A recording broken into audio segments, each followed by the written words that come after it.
أشهد أن لا إله إلا الله وحده لا شريك له وأشهد أن سيدنا محمد عبده ورسوله نبي بعده اللهم صل وسلم على حبيبنا وشفيعنا مولانا محمد وعلى آله وأصحابه ولمن تبعه بإحسان إلى يوم الميعاد أما بعد إلهي أنت مقصودي رضاك مطلوب أعطني محبتك معرفتك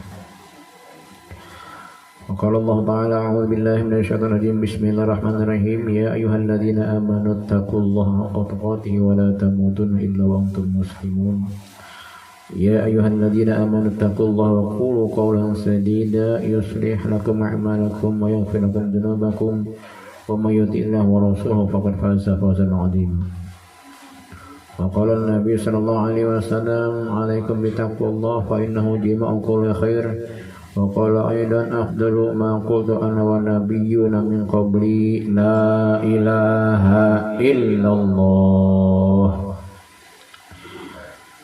إلى حضرة شيخنا مرشدنا سيدي أحمد صاحب الوفاة الفاتحة بسم الله الرحمن الرحيم الحمد لله رب العالمين الرحمن الرحيم مالك يوم الدين إياك نعبد وإياك نستعين اهدنا الصراط المستقيم صراط الذين أنعمت عليهم غير المغضوب عليهم ولا الضالين آمين. Yang sama-sama kita muliakan Syekhuna Mursyidina Sayyidi Ahmad Sayyibul Wafatil Arifin radhiyallahu anhu, yang sama-sama kita hormati Sahibul Bait, pemangku manaqib persana Bapak Sahat Saputra sekeluarga besarnya yang telah dawam istiqomah mengabdikan dirinya kepada Allah Subhanahu wa taala dengan penyelenggaraan manaqib di tempat ini, yang semoga segala bentuk pengorbanannya baik harta, pikiran dan tenaganya semuanya mendapatkan ridho dari Allah Subhanahu wa taala dan menjadi wasilah turunnya rahmat kepada keluarga ini khususnya dan kepada kita yang hadir pada umumnya, dan khususnya juga menjadi kifarat dosa bagi tuan rumah dan kita semua, amin ya rabbal alamin. Bang Sahat telah menyiapkan tempat untuk kita berjamaah ibadah dari maghrib sampai ke isya-nya sampai saat ini,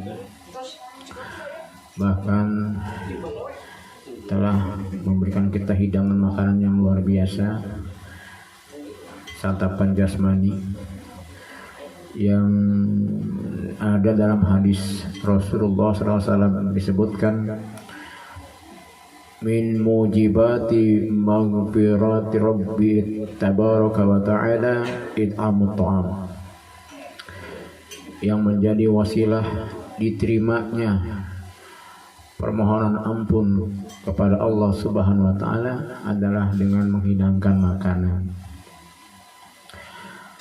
Ada satu hadis menyebutkan, menceritakan ketika setelah perang banyak sekali tawanan kaum kufar, orang kafir menjadi tahanan, dan karena kesalahannya itu maka mereka mendapat hukuman berupa dibunuh. Satu persatu di antara tahanan mereka itu dibunuh. Memang sudah begitu hukum perang saat itu. Tapi ada satu orang kafir yang ketika pada gilirannya itu datang malak Jibril, perintahkan kepada Rasul untuk mengakhirkan orang ini agar jangan dihukum bunuh dulu. Kemudian diganti dengan yang lainnya, terus begitu. Nah, ketika orang ini masuk kepada giliran untuk dibunuh, datang lagi malak Jibril mengatakan, ya Muhammad, aku mendapatkan pesan dari Allah agar orang ini jangan kau bunuh, karena orang ini meskipun kafir, orang ini sangat suka sekali menghidangkan makanan kepada orang-orang itu. Maka Rasulullah Shallallahu Alaihi Wasallam menyampaikan itu kepada orang kafir ini, bahwasanya engkau tidak kami bunuh atas perintah Allah Subhanahu wa Ta'ala, karena engkau adalah orang yang sangat gemar memberikan makan kepada orang lain. Maka orang kafir ini bertanya pada Rasul, apakah benar Allah yang perintahkan engkau untuk tidak membunuh aku, karena aku memang sangat gemar sekali memberikan makan kepada orang-orang. Kata Rasul, betul. Maka orang ini mengatakan, kalau benar begitu maka persaksikanlah asyhadu an la ilaha illallah wa asyhadu anna muhammadar rasulullah. Masuk Islam orang itu. Maka semoga segala bentuk pengorbanan sahibul bait, bangsa sekeluarga besar, semuanya mendapatkan ganjaran yang berlipat ganda dari Allah Subhanahu wa Ta'ala. Yang saya hormati pula rekan-rekan mubalighah daiyah tariqah qadiriyah naqsyabandiyah pondok pesantren Suryalaya, wabil khusus Kersana Ajengan Ustaz Jamaluddin, yang ikhwan dan akhwat perlu ketahui bahwasannya di Bogor ini tidak ada yang diangkat pengarsa Abah menjadi wakil talqin, tetapi diberikan kemuliaan oleh guru dengan diberikan dua masjid, yaitu Masjid Baitul Ikhlas dan juga Masjid Baitul Akhfa, yang menjadi gerbang yang bisa menjadikan tameng untuk syiar berkembangnya Thariqah Qadiriyah Naqsyabandiyah Pondok Pesantren Suryalaya di Bogor. Jadi meskipun di Bogor ini tidak ada wakil talqin, diberikan dua masjid ini, ketika ramai gonjang-ganjing ada orang yang ngaku mursyid, alhamdulillah Bogor termasuk wilayah yang aman dari pergerakan mereka. Padahal di Bogor ini kan juga ada wakil talqinnya, ada wakil talqin dari mereka yang memang mengaku sebagai mursyid yang ke-38. Tapi alhamdulillah perkembangan di Bogor luar biasa, bisa bertahan daripada banyak sekali rongrongan dan gempuran-gempuran seperti itu. Nah, yang menjadi ketua DKM Baitul Ikhlas Al-Mukarram Kersana Ustaz Jamaluddin, yang hadir pada malam hari ini, yang dengan barokah pengarsa Abah kita bisa menilai bahwasannya Baitul Ikhlas saat ini di bawah kepemimpinan Al-Mukarram Ustaz Jamaluddin berkembang lebih baik, jauh lebih baik daripada pengurus-pengurus yang sebelumnya. Lebih kompak, lebih guyup, karena kita menilai bahwasannya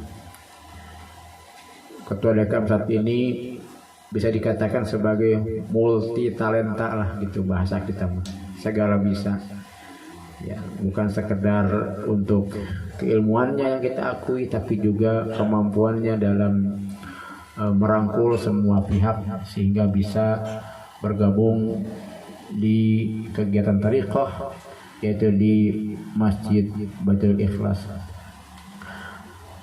Dan ketika ikhwan yang sudah ikhwan sudah ditalkinkan zikir, kemudian bergabung dengan Baitul Ikhlas, atau Baitul Aqsa, insya Allah aman amaliyahnya. Karena ada ikhwan yang memang kita ketahui di Bogor ini bahkan ada yang menjadi pimpinan daerah kegiatan yang mengaku thariqah Qadiriyah Naqsabandiyah, Pondok Pesantren Suryalaya dengan bendera yang lain. Itu dulu pernah meminta saya membina, tapi memang syaratnya adalah bergabung dulu ke Baitul Ikhlas, baru saya ingin ada untuk kita sama-sama diajar zikir. Tapi memang sudah wataknya tidak mau bergabung, inginnya sendiri saja. Ya sudah, berarti memang tidak mau dibina. Itu ya berkembang dengan benderanya, itu tetap masih menggunakan nama Suryalaya, tapi amaliyahnya saya juga bingung, itu banyak sekali warna-warninya karena tidak dibina oleh mubalik Thariqah Qadiriyah Naqsabandiyah Pondok Pesantren Suryalaya yang ada di Bogor. Apalagi ikut upgrading, tidak mengenal apa itu upgrading. Ya, kita doakan semoga seluruh pengurus yang ada di DKM, Baitul Ikhlas maupun itu GMPS-nya, ada TKN-nya, Ibu Bela-nya senantiasa mendapatkan kekuatan dari Allah Subhanahu wa taala dengan wasilah barokah dan karamah pengasahabah. Amin ya Allah ya rabbal alamin. Yang saya hormati pula para sepuh manaqib dan khotaman, ikhwan dan akhwat thariqah Qadiriyah Naqsabandiyah Pondok Pesantren Suryalaya rahimakumullah. Kita berada di bulan Muharram, tahun baru Hijrah atau tahun baru Hijriah 1444. Kalau kita bicara masalah Muharram, pasti yang terlintas adalah masalah peristiwa hijrah. Ya. Dari Imam Al-Qurtubi menjelaskan arti hijrah itu adalah al-intiqal min mawdu'in ila mawdu'in. Ya, hijrah itu pindah dari satu tempat ke tempat yang lain, itu hijrah. Ya, itu betul karena memang baginda Rasul Shallallahu Alaihi Wasallam hijrah dari kota Makkah ke kota Madinah yang awalnya bernama Yathrib. Dan itu juga pernah Nabiullah Ibrahim alaihissalam hijrah dari negaranya ke Mekah, berpindah dari satu tempat ke tempat yang lain. Itu disebut dengan hijrah. Rasulullah SAW pernah menjelaskan hijrah itu adalah al-hijratu man hajara ila ma nahallahu anhu. Ya, hijrah itu adalah orang yang meninggalkan apa yang Allah larang kepadanya. Itu dikatakan hijrah. Dulu di Putri Umbul itu, di mana Putri? Pasir Muncang Putri Umbul. Saya pernah nanya kepada Kersana Kiai Haji Nur Anam Mubarak atau Abah Nur, saya menyebut beliau, itu apa sebenarnya hakikat hijrah? Ya, perubahan sikap. Itu hijrah adalah perubahan sikap dari yang tidak baik menjadi baik, dari awalnya suka emosi menjadi penyabar, yang awalnya memang itu pelit, kikir, pedit, itu menjadi berehan, dermawan, suka memberi. Awalnya itu egois, suka mementingkan diri sendiri, kemudian berubah sifatnya menjadi simpati, empati kepada orang lain. Itu adalah makna dari hijrah. Tapi kalau seandainya kita perdalam dengan ilmu tasawuf itu, bahwasanya hijrah adalah al-intiqal min maidanil ghaflati ila alamil musyahadah. Hijrah itu adalah perpindahan dari maidanil ghaflah, dari tempat yang penuh dengan ghaflah, Goplah itu bukan lupa. Lupa mah itu nisyan, manusiawi lupa. Tapi goplah itu dia tahu, tetapi tidak memasukkan memori taunya itu ke dalam otaknya untuk diamalkan. Gitu.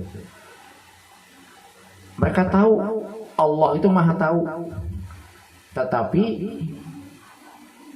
dia merasa paling tahu. Itu namanya goplah. Dia tahu satu hukum tapi tidak melaksanakan. Itu namanya goplah. Gitu. Semua juga tahu bahwasannya ketika kita ibadah kepada Allah harus tahu yang kita sembah itu, yaitu Allah. Mereka tahu tapi tidak tahu dengan Allah sesungguhnya. Itu namanya goplah. Mereka tahu ada aturan, ada sesuatu yang harus mereka lakukan tapi tidak dilakukan oleh mereka. Itu namanya goplah. Gitu. Beda dengan lupa. Kalau lupa ya lupa. Ini tahu tapi terkadang pura-pura tidak tahu atau sengaja untuk tidak mau tahu. Itu goplah.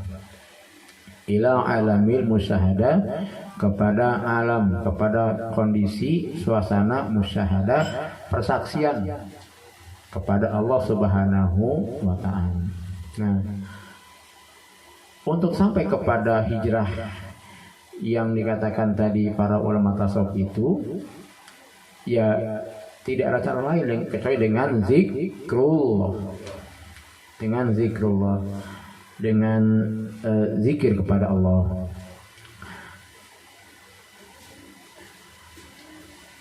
Zikir itu macamnya banyak. Baca Quran juga zikir. Kita menyebutkan, melafalkan subhanallah, Allahu akbar juga zikir. Tetapi kita ketahui bahwasanya afdhalul zikri fa'lam annahu la ilaha illallah. Dalam kitab Miftahus Sudur itu disebutkan di mana pengarsa Abah ngadawu, fa'lamu ma'asyiral ikhwan, ja'alallahu wa iyyakum minaz zakirin. Ketahuilah wahai para ikhwan, semoga Allah Subhanahu wa ta'ala menjadikan kita termasuk orang-orang yang zikir, orang-orang yang suka zikir. Ini merupakan doa dari guru mursyid kita kepada kita selaku orang yang ingin diaku menjadi murid. Doa. Dan di dalam kitab Jami'ul Usul fil Awliya, bahwasannya kita meyakini bahwasannya para aulia Allah yang sudah semartabat beliau itu adalah mustajabud doa. Doanya itu mustajab, dikabul oleh Allah Subhanahu wa ta'ala. Dan kita berharap dengan kita patuh, taat kepada segala perintah beliau, dan juga berharap menjadi murid beliau itu, doa pengarsa Abah kepada kita itu diijabah Allah Subhanahu wa ta'ala. Amin. Minaz zakirin minal ladzina la tulhim amwaluhum wala auladuhum an dzikrillah, yang tidak melalaikan kita, harta-harta kita, anak-anak kita dari zikir kepada Allah. Karena memang kebahagiaan dunia ini akan terasa ketika kita tercukupi harta, akan terasa kebahagiaan itu ketika kita berkumpul dengan anak-anak. Dan justru itu yang banyak melalaikan kita zikir kepada Allah. Maka ini pernah surupailah, surupai tidak serius pokoknya, bahwasannya orang yang ditalkin zikir itu banyak latar belakangnya, tetapi yang mendominasi mereka itu talkin zikir itu ada tiga. Yang pertama, orang yang merasa ibadahnya itu kok tidak ada peningkatan. Dari dulu sampai sekarang ibadahnya kok kita merasa gitu-gitu aja. Ketika ada niat seperti itu ingin meningkatkan ibadah, Allah bukakan qalbunya, Allah limpahkan hidayah kepada orang ini untuk mau menerima talqin zikir. Tapi orang merasa ibadah sudah cukup, ya sudah.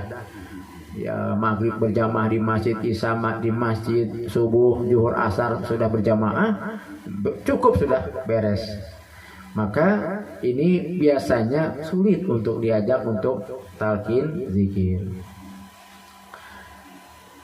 Yang kedua, orang yang merasa hidupnya sesat, ke sini salah, ke situ salah, pernah berguru juga kayaknya baru 3 bulan sudah tidak diamalkan lagi, berhenti lagi, sholatnya juga yang rajin dulu jadi kedul lagi, dan begitu terus.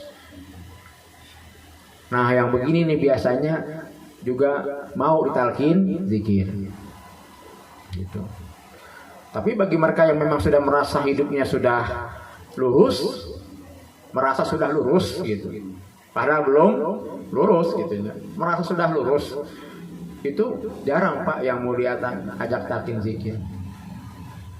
Nah yang ketiga, ini ya kebanyakan dari kita ini yang merasa hidupnya itu kok sulit secara ekonomi. Kerja ini salah, kerja ini gagal, itu gagal, dagang bangkrut gitu ya, buka bengkel tutup gitu ya. Ya Pak ya, pokoknya mah begitu, itu nggak pernah ada ujungnya. Nah, kemudian ada ajakan talqin zikir, mau dia mamanawian. Nah ini yang biasanya jarang yang jadi ini nih, yang ketiga nih. Setelah talqin zikir, bengkelnya nggak jalan lagi, nggak mau dia terusin amalia. Tapi itu memang motivasinya 3 itu tuh. 3. Jadi kalau orang sudah nyaman secara ekonomi, jarang Pak. Makanya ikhwan yang kita lihat sudah mapan ekonominya, kemudian mau ditalqin zikir, istiqomah zikirnya, istiqomah amalnya luar biasa. Luar biasa. Di Bogor banyak seperti itu. Sudah mapan, punya pabrik, keluarganya sudah sakinah mawaddah warahmah, tapi masih menerima talqin zikir. Masya Allah, luar biasa. Maka diangkat derajat martabatnya oleh guru mursyid seperti itu. Jarang. Biasanya kalau sudah kerja, punya pensiun Pak Guru gitu ya, gitu sudah aman gitu ya, jarang tuh mau talqin zikir gitu. Atau ada juga yang memang talqin zikir kalau menghadapi kampanye, itu mah banyak, itu mah ya, itu banyak, itu mah sudah nggak heran itu. Dan Abah mendoakan kita semoga kita itu la tulhihim amwalahum wala auladum an dzikrillah. Meskipun ketika sudah berthariqah, setelah talqin zikir, setelah mengamalkan amalnya suralaya, Allah angkat derajat kita, Allah angkat ekonomi kita, masih tetap kita tidak melupakan zikir dan amalia. Itu Abah doakan begitu.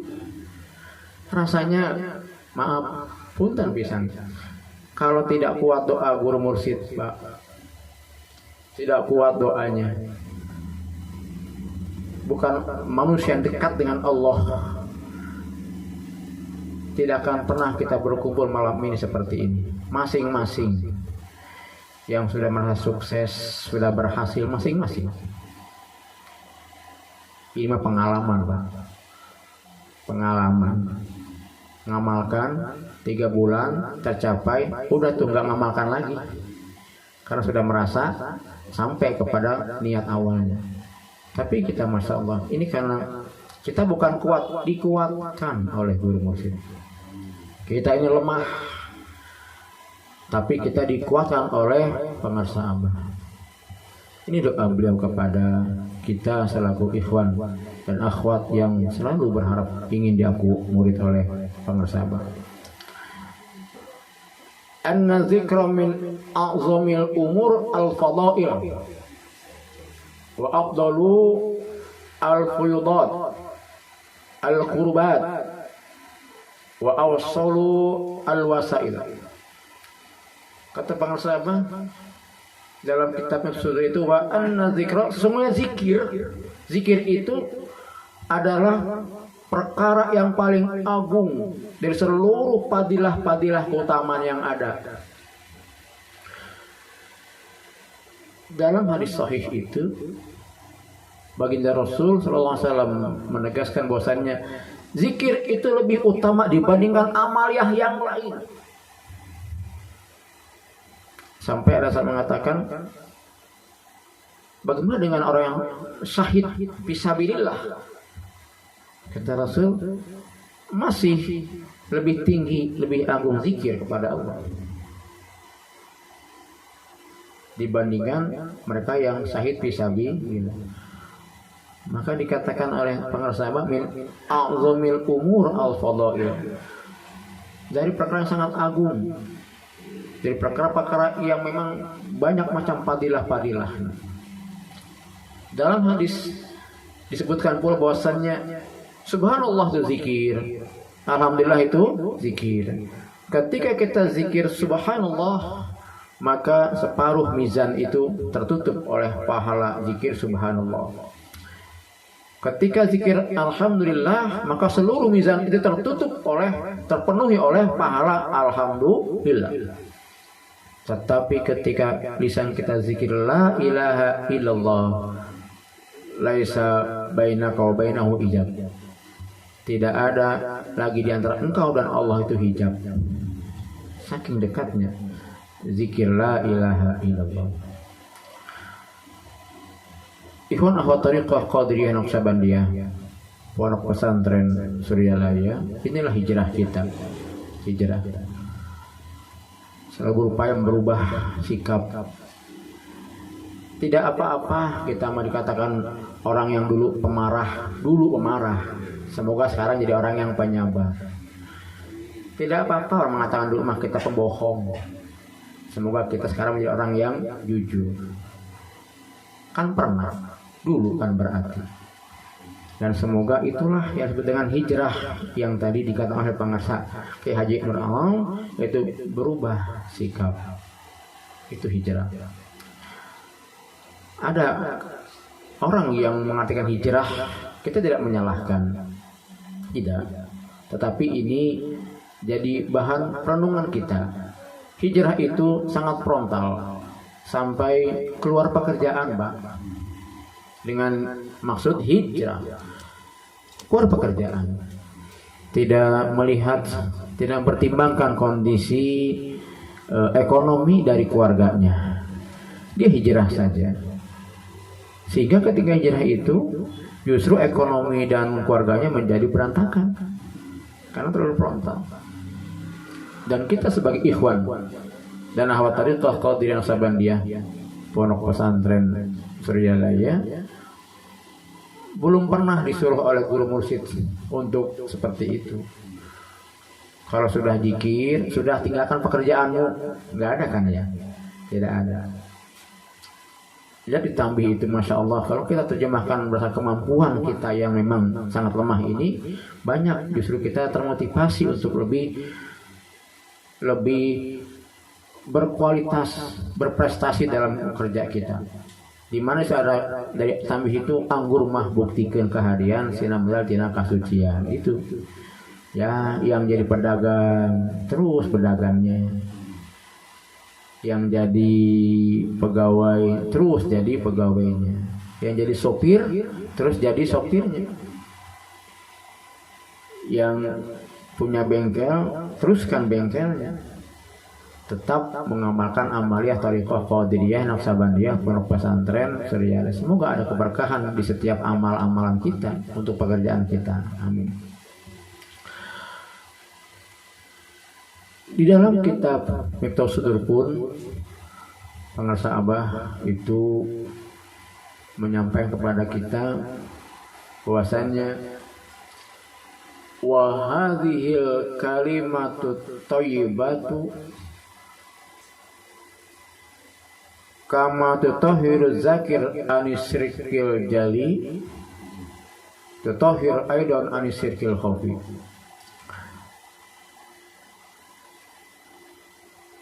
Itu ada di dalam Al-Quran surat Al-Qasas ayat 11. Itu perintah Allah kepada kita untuk menjaga keseimbangan, yaitu bismillahirrahmanirrahim wabtaghi fima ataqallahu daral akhirata wa la tansa nasibaka minad dunya.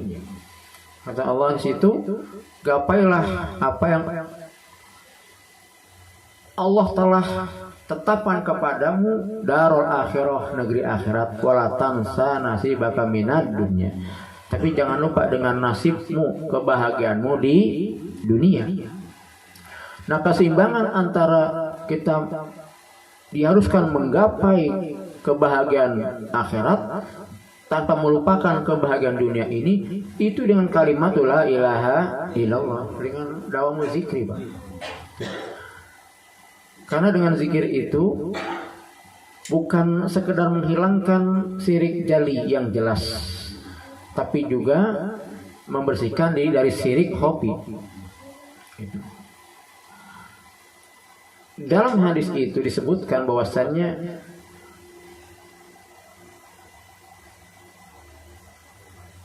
amma zambu la yahrumu arizqa.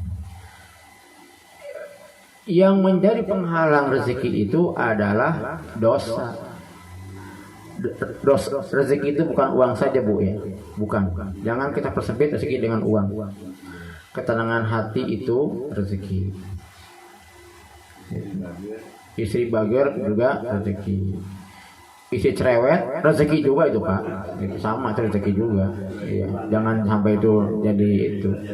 Itu justru dengan isi cewek itu jadi kita jadi sering ingat gitu ya. Itu sering ingat anak soleh itu juga rezeki, Abdul Soleh rezeki juga. Itu rezeki yang persempit, itu uang rezeki itu. Nah, yang bisa menghalangi rezeki itu adalah perbuatan dosa.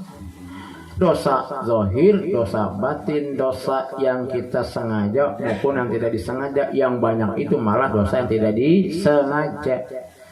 Itu dibersihkan dengan kalimat la ilaha illallah. Malas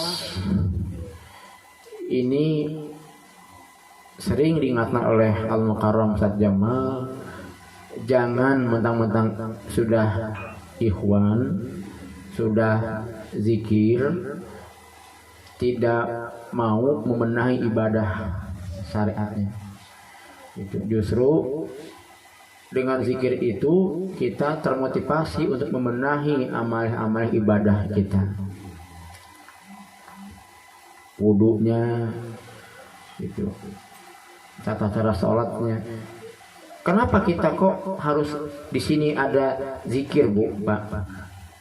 Jadi gini, kan Sayyidina Ali karramallahu wajhah itu pernah curhat kepada Rasul.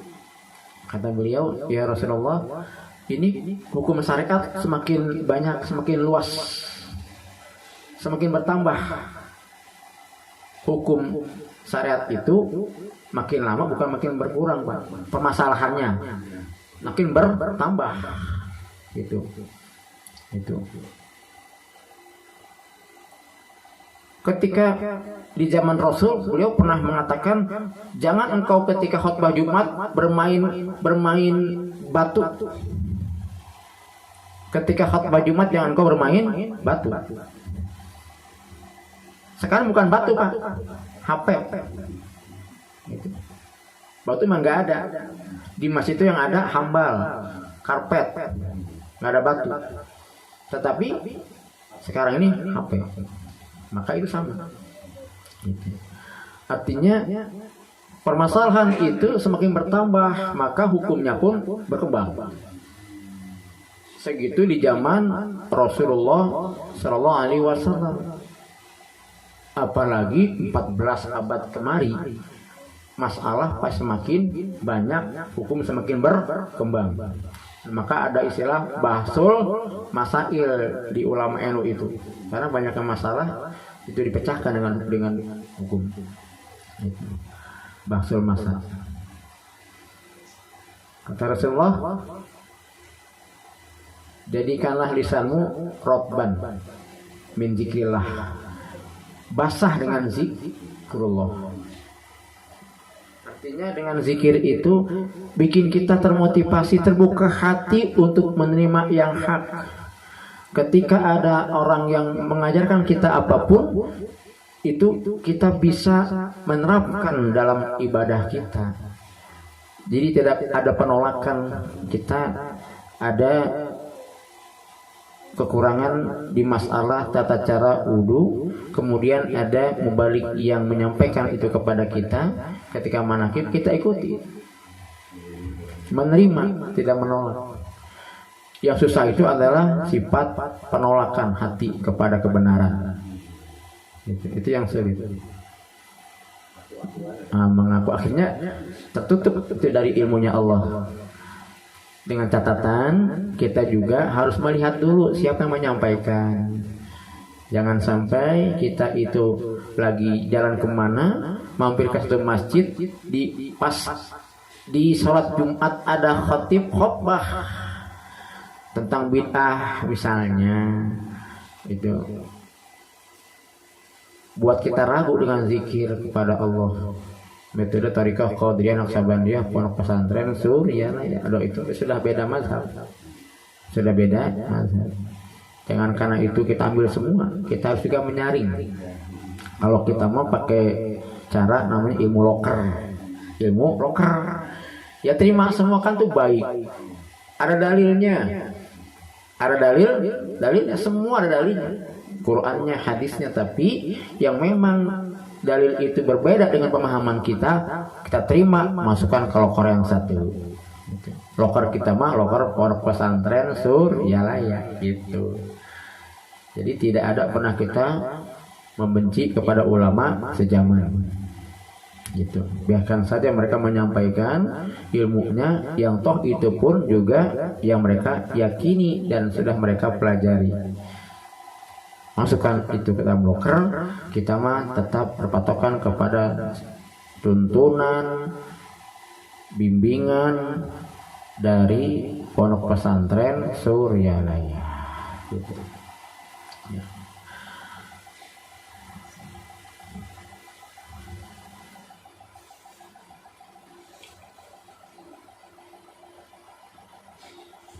Tutahiru aidan anisirkil khafi wa taj'aluhu khalisan mukhrisan, juga membersihkan dari syirik khafi.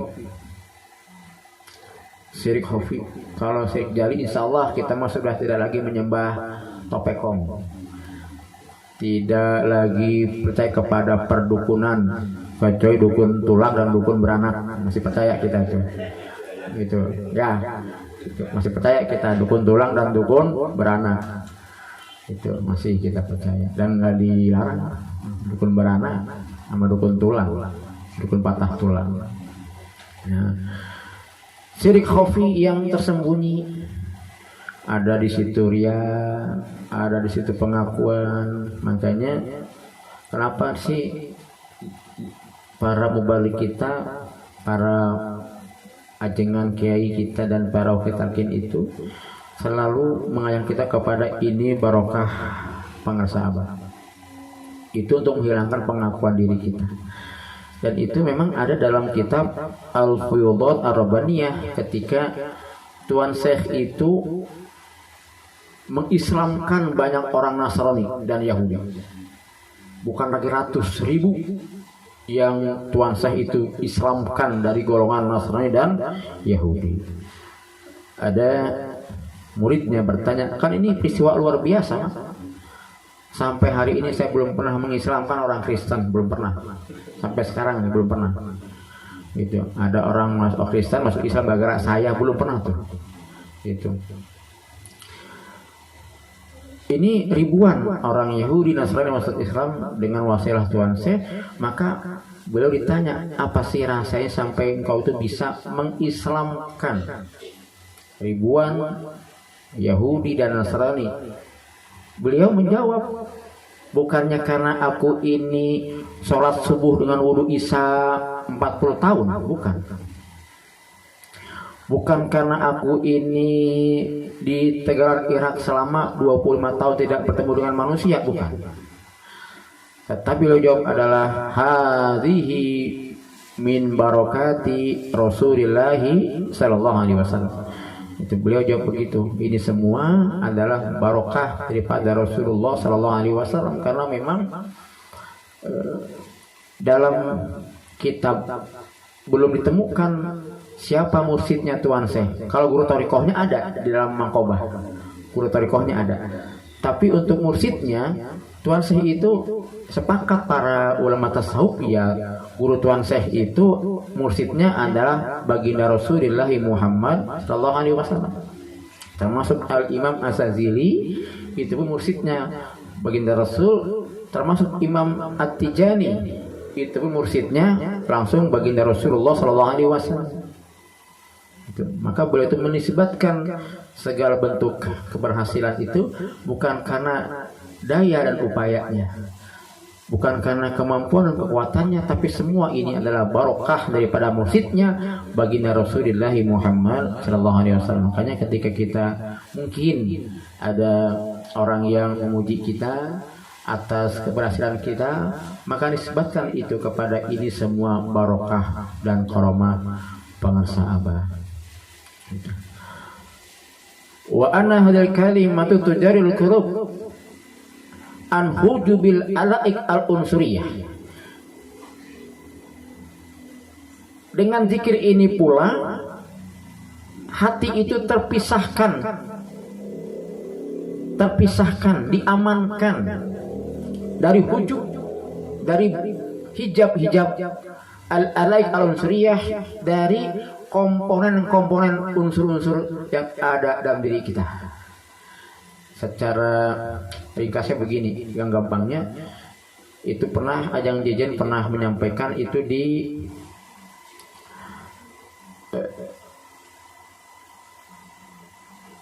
Darul Falah ketika malam wafat manakib setelah wafatnya pengersaan. Pengersaan wafat itu hari Rabu, insyaallah. Manakib malam Jumat. Malam Jumat. Itu beliau hikmat ilmiah sampai larut malam. Itu mengatakan bahwasannya ada hujubul zulmaniyah, ada hujubul nuroniyah. Orang yang malas ibadah karena banyak dosa, itu namanya hujubun zulmaniyah. Dia tertutup dengan kegelapan. Yang tidak paham ilmu dan tidak bisa menerima kebenaran, itu ada hujubul zulmaniyah. Tapi yang bahaya justru bukan bahaya ini, adalah hujubun nuroniyah. Dia terhijab dengan nurnya, dengan nur, dengan cahaya. Pak Ujang mengamalkan amaliyah Thariqah Qadiriyah Naqsabandiyah Pondok Pesantren Surya Raya. Kemudian dari kita melihat kok banyak karomah dari Pak Ujang nih. Akhirnya mengaku diri sebagai penerus Abah misalnya begitu, ya, sebagai mursyid. Karena dilihat oleh murid-muridnya, dan itu memang benar, Pak. Itu benar. Arti benar itu begini, ketika malam Ramadan saya hadir di masjid kampus, itu ada kajian Miftahus Sudur ya. Di situ itu seluruh orang yang hadir di masjid itu semua sudah ngantuk, capek karena Ramadan, dan itu sudah jam 10:30. Ada juga yang ngisi itu juga bagi kita nggak ngepek, ngantuk semua. sudah capek karena Ramadan, sudah kita memang jalan jauh mungkin ke Suralaya, Ramadan lagi setengah 11. Tapi ketika orang ini datang, beliau lah gitu bahasanya ya, beliau datang itu tidak ada ngantuk. Kemana ngantuk ini? Kemana capek ini? Nggak ada Pak, hilang capeknya, hilang ngantuknya. Tapi itu menjadi hujubun nuroniyah. Sesungguhnya itu adalah karomah pengarsa Abah, tapi diaku oleh dia gitu ya, diaku. Ribuan jamaahnya mungkin begitu, wilayah timur semua, Surabaya semua itu tunduk, patuh, taat. Kalau jarak Suralaya itu puluhan bis. Dan memang itu saya dengan Haji Am mengakui, ketika kita nelem mata, kita sering takbir Pak. Iya betul, sering takbir. Karena yang diucapkan dia tidak berdalil, tidak pakai ayat, tidak pakai hadis, tapi kena semuanya. Luar biasa Pak. Ngaku akhirnya. Ngaku. Karena merasa dikagumi oleh ribuan orang. Dipanggillah sebagai Abah gitu ya. Itu hujubun nuroniyah menurut pengarsa aja, jauh sebelum kejadian banyak seperti ini. Itu dengan zikir itu akan dihilangkan itu, baik itu yang zulmaniyah maupun nuroniyah, dengan syarat tetap kita itu menghilangkan pengakuan. Gitu, pengakuan diri kita semuanya ini karena barokah karomah pengarsa Abah. Jadi kalau di masyarakat kita diangkat oleh masyarakat kita bukan karena kita itu tinggi ilmu kita, bagus akhlak kita, ditutup aib kita oleh pengarsa Abah. Ada Pak, ini ada seorang mubalik Suralaya, begitu luar biasa ceramahnya. Tapi ketika beliau pindah ke lain hati, hilang Pak, itu ceramahnya itu nggak bagus lagi, tidak menarik lagi, nol. Selama ini itu yang menaungi adalah karomah dan barokah pengarsa Abah. Gitu. Waktu zaki an-nufus an-nirazail wasifatil haywaniyah, dengan zikir itu akan menghilangkan, mensucikan nafsu kita dari sifat-sifat yang jelek dan sifat-sifat haywaniyah. Gitu. Wa taksifu li zakirihi ala dawam asidku wal ikhlasu wal ulum ala dunia. Dan dengan zikir ini akan menampakkan sifat sidik jujur, sifat ingin termotivasi kepada kebenaran, ikhlas, ikhlas, wal ulum ala dunia, yang juga saya pernah dengar dari Kersana Ajangan Jajan itu, ilmu laduni, jangan muluk-muluk, tidak pernah ke pesantren terus bisa baca kitab kuning, itu terlalu muluk. Ilmu laduni itu adalah ketika kita bekerja apapun itu disempurnakan pekerjaan kita. Itu sudah ilmu laduni. Yang tukang tembok dulunya masih kasar menjadi halus tembokannya. Yang tukang bakso yang dulunya itu racikannya kurang enak menjadi enak. Yang tukang dagang yang dulunya itu enggak ada manajemennya menjadi dagang yang punya manajemen, rapih dagangnya. Itu namanya ilmu laduni juga, kata Ajeng Ajen begitu. Segala bentuk perbaikan kemampuan kita, kualitas diri kita itu ilmu laduni gitu. Disebut dengan laduni gitu. Nah, ini dipungkas dengan bisarti ahliha min qalbin naqiyin takin mimasi Allah, dengan syarat zikir itu harus diambil dari kolbu orang yang takin, yang takwa, nakin, yang bersih hatinya dari selain Allah. Hanya itu syaratnya. Tidak sembarang kalimatul la ilaha illallah, harus jelas sanad dan sumbernya. Tetapi para ikhwan rahimakumullah, justru dalam kitab yang lain itu, jadi pengarang Abah tidak mengklaim dalam kitab yang sama. Para sufi itulah yang menyampaikan bahwasannya ada yang lebih tinggi derajatnya dari zikir. Kan tadi zikir itu adalah la ilaha illallah. Kemudian yang ditalkinkan dari orang yang kalbunya sudah takwa, bersih dari selain Allah. Tapi ada yang lebih tinggi daripada zikir itu adalah robito. Apa? Robito. Robito kepada siapa? Kepada yang menalkinkan kita, bukan wakil talkin, Pak.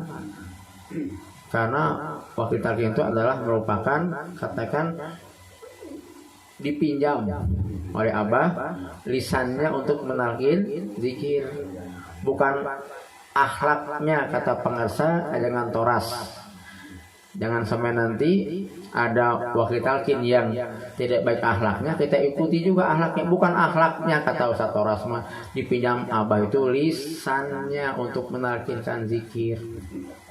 Jadi tugas wakil talkin adalah ketika menalkin itu. Jadi ketika nanti ada wakil talkin, mungkin siapa yang WA kita, Ustaz, siapkan kambing 1. Saya Pak Kiai hapunten gitu we. Itu kumaha tuh. Atau kumaha tuh Pak Ustaz gitu. Nah, itu adalah robitoh. Wahia hibzu tasawuri surati syekh fil fikri, yaitu menempatkan wajah syekh di dalam benak kita.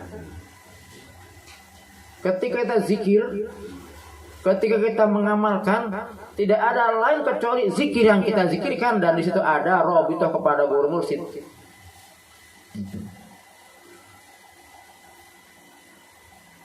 Kenapa begitu? Li'ana syekha wasitatun fil wusul ila janabil haqqi jalla wa alal murid.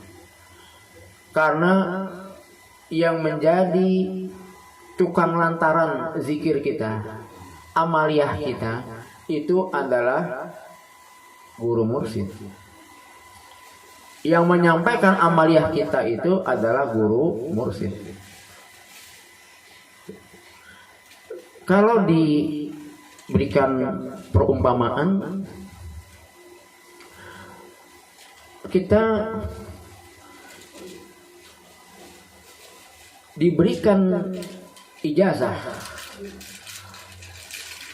oleh lembaga pendidikan yang kita di situ mencari ilmu, di kedokteran atau apa, ijazah kita berikan. Tetapi yang nanti akan membuktikan ijazah itu pertama kali ada legitimasi lembaga pendidikan itu sendiri. Saya bisa mendesain ijazah kedokteran, saya kasih ke Mangkarna, iya Mangkarna iya. Ijazah dokter DR Soekarno misalnya. Tetapi tidak memiliki legitimasi kelembagaan, nggak akan diakui itu. Kan semua butuh legitimasi. Bapak ke kantor dinas manapun bawa surat tidak ada stempel lembaga, nggak akan diterima. Stempel juga dilihat, ini benar nggak nih, asli nggak nih, terdaftar nggak nih, lihat kopiasannya, nomornya berapa, sebagainya, banyak syaratnya agar itu bisa diterima itu surat oleh lembaga yang kita tuju, instansi yang kita tuju itu, diteliti. Ya mungkin itu perumpamaannya. Sama dengan kita ibadah pada Allah, maka yang akan mengantarkan menjadi tukang lantaran antara ibadah kita itu kepada Allah adalah guru mursyid. Itulah kamus thariqah. Sampai sini dikatakan ketika ruh kita itu lepas dari badan, Yang mengantarkan ruh kita kepada Allah pun itulah guru mursyid. Sebelumnya kita menganggap ruh terlepas dari badan ya sudah, namanya meninggal, beres. Gitu. Ternyata dalam tarekat kita itu menyatakan bahwasannya ketika ikhwan itu meninggal dunia, ruh terlepas dari jasad, yang mengantarkan ruh kita kepada Allah adalah guru mursyid. Itu pun kalau diaku murid gitu. Nah, gitu yang harapnya pojangnya itu yang harap guru mursyid. Nah gitu. Itu jangan sampai kita tergoda, tertipu oleh hal-hal yang justru akan menyesatkan kita. Gitu. Menyesatkan kita. Dulu ada cerita bagus ceritanya, itu ada orang pergi haji, kemudian dia nyasar ikhwan kita nih, Suralaya. Kemudian teriak nama Abah, tiba-tiba ketemu dengan tempat pemondokannya. Tapi ada juga yang mursyidnya sudah beda, pindah ke lain hati, nyebut urusannya Abah, nyasar malah jauh. Nah, itu di dunia, belum di akhirat. Nauzubillah min itu. Maka itulah sebenarnya para ikhwan rahimakumullah, makna hijrah yang hakiki kita sebagai ikhwan dan ahwat thariqah Qadiriyah Naqsabandiyah, pondok pesantren Suryalaya, dan tidak ada kata lain kecuali kita selalu ikhtiar dan berusaha agar kita bisa menyempurnakan seluruh amaliyah kita, amaliyah thariqah Qadiriyah Naqsabandiyah, pondok pesantren Suryalaya, dengan mengikuti segala anjuran, segala tuntunan hanya dari pondok pesantren Suryalaya. Yang di Bogor itu kan ada mubalik, ada lembaga dakwahnya, itu ada masjid Baitul Ikhlasnya dan Baitul Akhfa'nya. Insya Allah kalau kita memang sudah mendawamkan itu, tidak menutup diri, tidak menutup hati, insya Allah amaliyah kita makin lama makin disempurnakan oleh guru dengan wasilah tadi. Mohon maaf kepada Karsana Al-Mukarram, malam ini fitmah ilmiahnya tadi agak sulit itu Pak Ubay ngotak-atik petugas karena memang kurang petugasnya. Semoga semuanya berada dalam ampunan Allah Subhanahu wa taala. Amin ya rabbal alamin. Hatur nuhun atas perhatiannya, mohon maaf atas segala kekurangan kesalahan. Hadanallah wa iyyakum ajma'in. Assalamualaikum warahmatullahi wabarakatuh. Allahumma salli ala nabiyil hasimi Muhammadin wa ala alihi wa sallim taslima.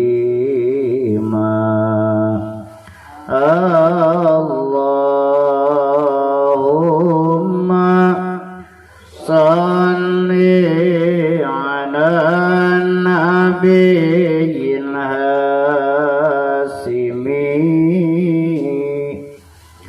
Muhammadin wa ala alihi wa sallim taslima.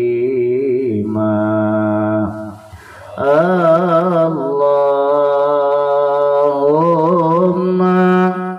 salli ala nabiyil hasimi Muhammadin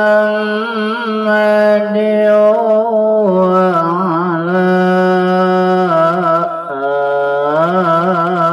alihi wa sallim taslima. Allahumma salli wa sallim wa barik alaihi. Al-Fatihah. Bismillahirrahmanirrahim. Alhamdulillahirabbil alamin arrahmanirrahim maliki yaumiddin. Iyyaka na'budu wa iyyaka nasta'in ihdinas siratal mustaqim siratal ladzina an'amta 'alaihim ghairil maghdubi 'alaihim waladdallin. Amin. Wassalamualaikum warahmatullahi wabarakatuh.